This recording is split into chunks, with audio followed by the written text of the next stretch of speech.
Hey gamers, what's up? Today I want to do a quick video and talk to you about my top 5 unrealized game consoles.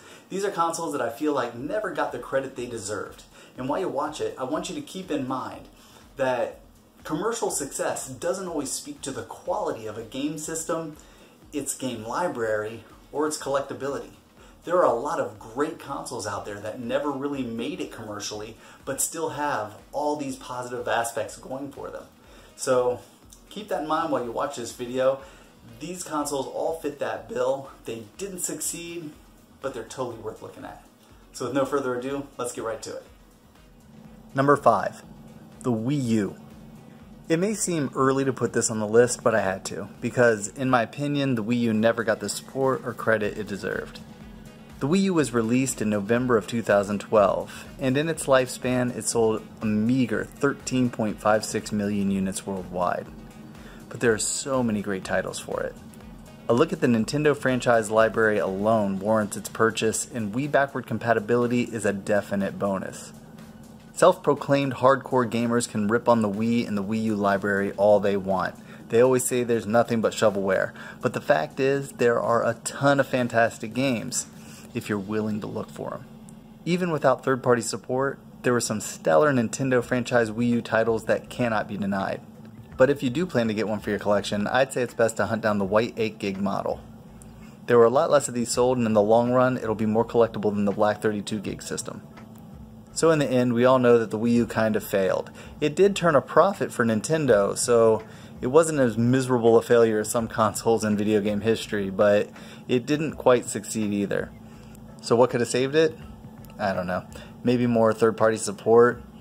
A 3DS slot on the gamepad would have been awesome too. Since the gamepad was tethered to the system, it was kind of perfect for two-screen gaming, and having the backwards compatibility would have been awesome. You know, people buy a console and automatically have access to a huge game library. That's never a bad thing. But more than anything, I think better marketing and a better name. As a retailer myself, I found that overall people were utterly confused about what the Wii U was. I had countless customers who thought it was just a tablet controller add-on for the original Wii. I think if they had called it the Wii 2, it would have fared a lot better on the market. Number 4, the Nintendo GameCube. A lot of you probably have fond memories of the GameCube and consider it a great console already. But it did come in last place behind the major contending consoles of the 6th generation. With the release of the very successful Wii console that sold 101.63 million units worldwide, and its backwards compatibility with GameCube, the collector's cry for GameCube games became louder than ever. I mean, think about it. GameCube games were originally released on a console that sold only 21.7 million units worldwide. GameCube games on the average were printed in lower production runs than any other Nintendo console before it, not counting the Virtual Boy. But today, there are 123.3 million game consoles out there that play GameCube games. That means that the GameCube's greatest selling title, Smash Bros. Melee, is available for only 5.7% of the people who have a console that can play it. With such a small number of fantastic games and a great many consoles to play them on, it's no wonder their collectability is definitely on the rise. And it's not just that. The GameCube library overall is packed with awesome titles. So not only is the GameCube awesome, and not only does it have a great library of games, but they're becoming very collectible, so it's great for gamers and collectors alike.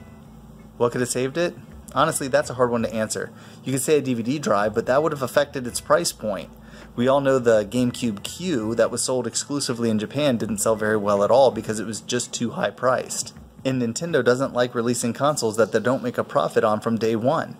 So it really would have been an issue for them. Even though the GameCube came in last place, it managed to turn a profit while the original Xbox outsold it by 2 million units and took a $5 billion loss, which really makes you question your definition of success and failure. Nintendo may have come in third place, but they played a smart game.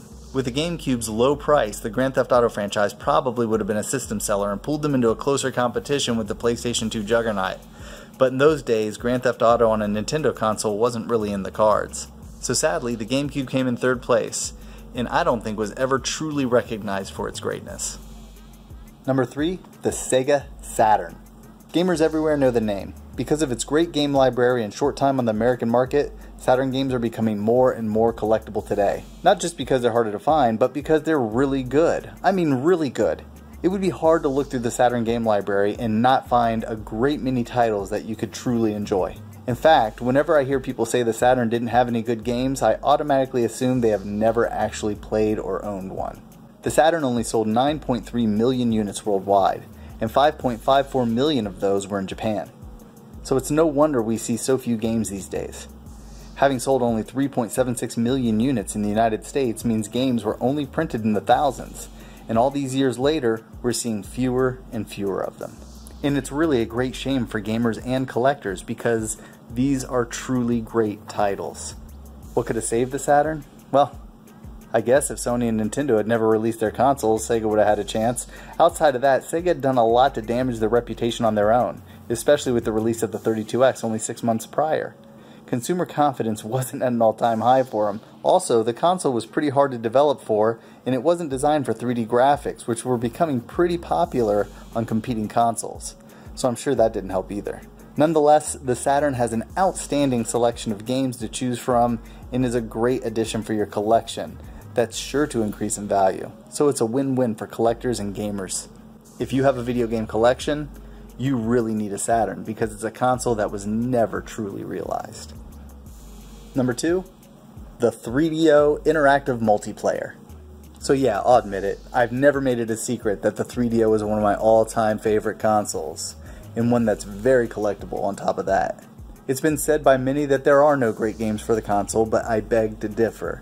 In fact, as well as some multi-platform games, I think there were quite a few titles that were either originally exclusive to the 3DO or still are, that are totally worth playing. I even dedicated a whole video to the console and its history. I'll put a link in the description. I could throw some titles out there like, I don't know, Road Rash and Mercenary, Quarantine, PO'd, and Gex. I could do that.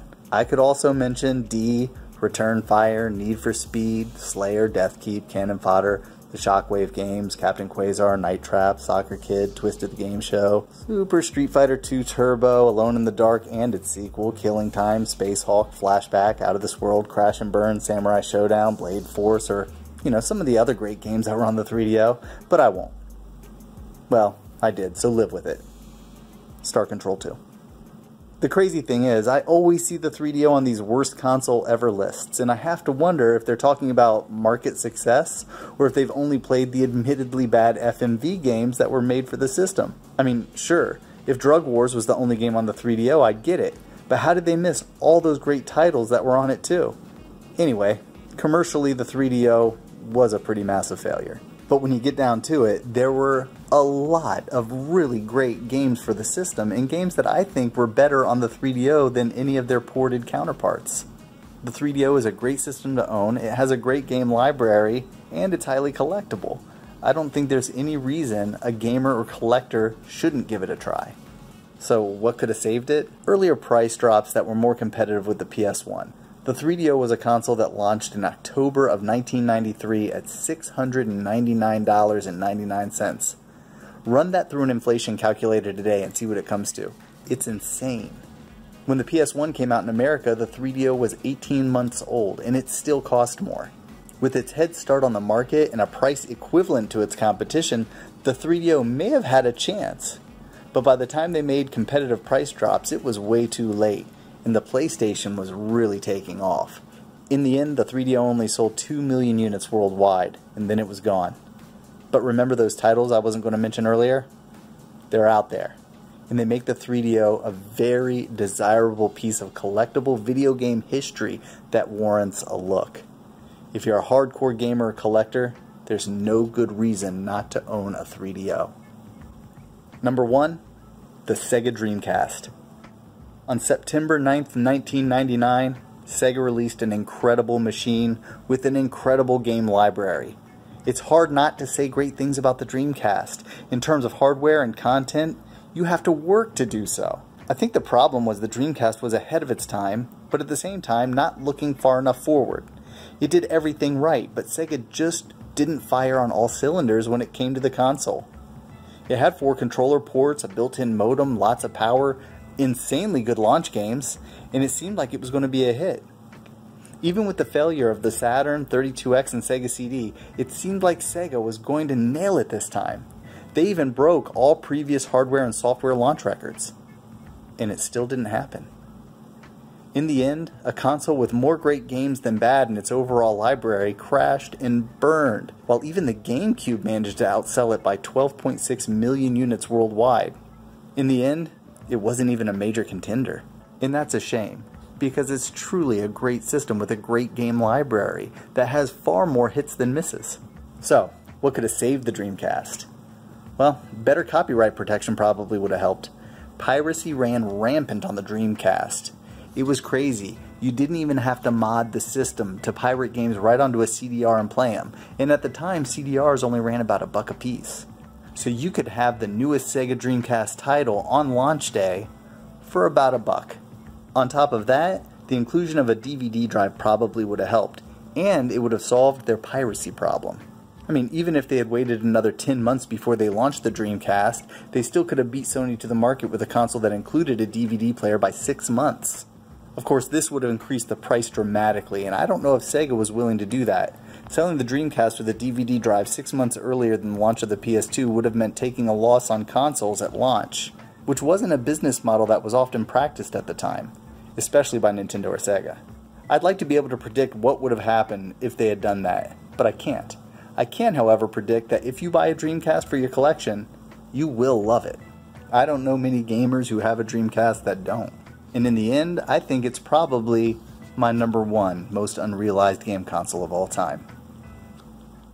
And that's it. So, if you have a console that you think belongs on the list, by all means, throw it in the comments below. And if you haven't already, please do subscribe and hit that bell icon so you can get notices when I post more videos in the future. You can also follow me on Twitter at L1Games, and you can check out L1 Games on Facebook. There's a group and a page. So I'm out of here for now. Thanks so much for watching. I will catch you all soon.